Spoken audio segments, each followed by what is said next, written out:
Devon and Cornwall police have been sued and have agreed to pay a six-figure sum after misusing the information of an indecent assault victim due to naming her online. The Sexual Offences Amendment Act 1992 provides lifelong anonymity to victims of sexual offences, protecting victims from being identified in the media. A victim has the right to remain anonymous from the moment they make an allegation that they are a victim of sexual offence. The law states that nothing which could lead members of the public to identify a victim should be published, including their name, address, their school or place of work, or a picture of the person. The woman, who was 17 at the time when she was assaulted in a hotel in Plymouth in 1978 by a group of men claiming to be Welsh rugby players, says that officers have breached her legal right to anonymity as the victim of an indecent offence. I'm using my words carefully, by the way, as YouTube have had a laugh restricting as many of my videos as possible the past few days.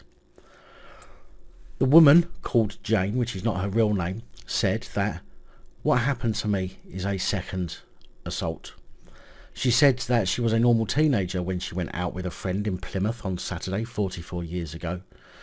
A man and agreed to go to his hotel room with him. Once there, she had consensual coitus with the man, who said he was a maths teacher and part of a touring rugby team for Wales. There was a knock on the door and more than 10 men forced their way into the room before 6 or 7 of them assaulted her. Jane first reported the incident to police in 1993 and then again in 2015. She said the first investigation, unbeknown to me, had been shut down 4 weeks after it had commenced. I came forward 20 years later and asked to see the records of the first investigation, to find that there were no records and that I didn't exist. Due to her previous experience, Jane was reluctant to re-report the assaults, but was encouraged to do so, and a new investigation was launched. Due to police trying to track down the original officers involved in the original reportings, Devon and Cornwall police posted her real name and details of the incident on an unsecure website used by retired police officers. In 2017, senior detectives visited Jane at her home and told her about the publication. She asked for information about who had published her details and the name of the website, but said the officers refused to tell her. Jane said afterwards that she felt forced to disclose her assaults to her family. The force did not carry out a criminal investigation, and Jane said that she had to lobby for the breach of her anonymity to actually be treated as a crime. Eventually, an investigation was started by a second police force who sent officers to interview her. Jane said that she was not told there was a time limit for prosecuting an offence of breaching the anonymity of a victim of a sexual assault, and that charges needed to be brought within 6 months of the publication being removed from the website. She said a file was handed to the CPS with days to run before it expired.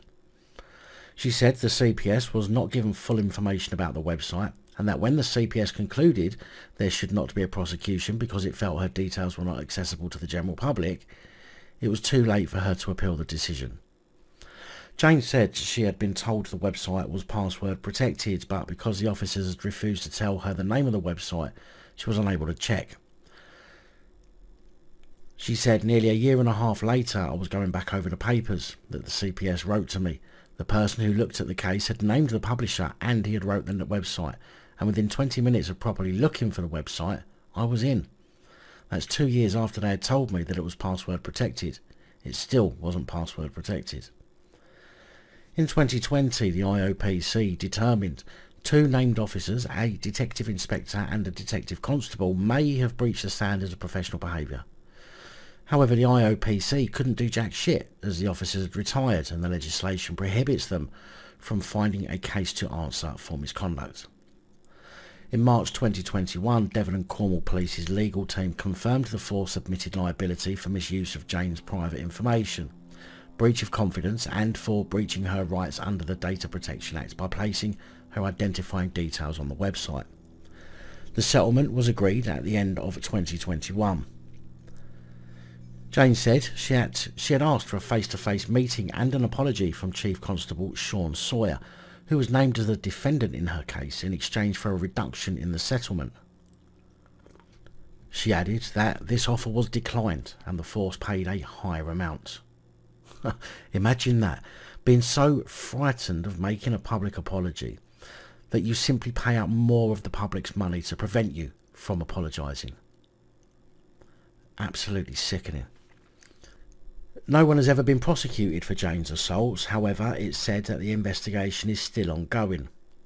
A spokesperson for the Devon and Cornwall office of the Police and Crime Commissioner said it would be inappropriate for the Police and Crime Commissioner to comment on any individual case.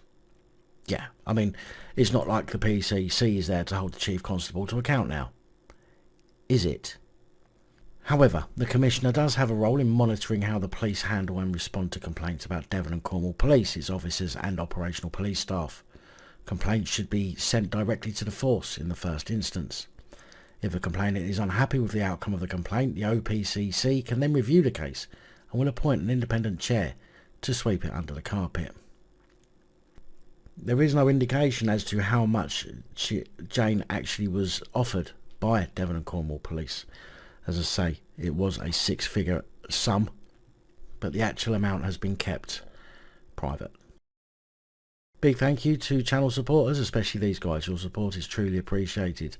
Don't forget to like, share, comment and subscribe. Let me know your thoughts, as I know many of you will. And until next time, stay safe, look after each other, film the police and other officials.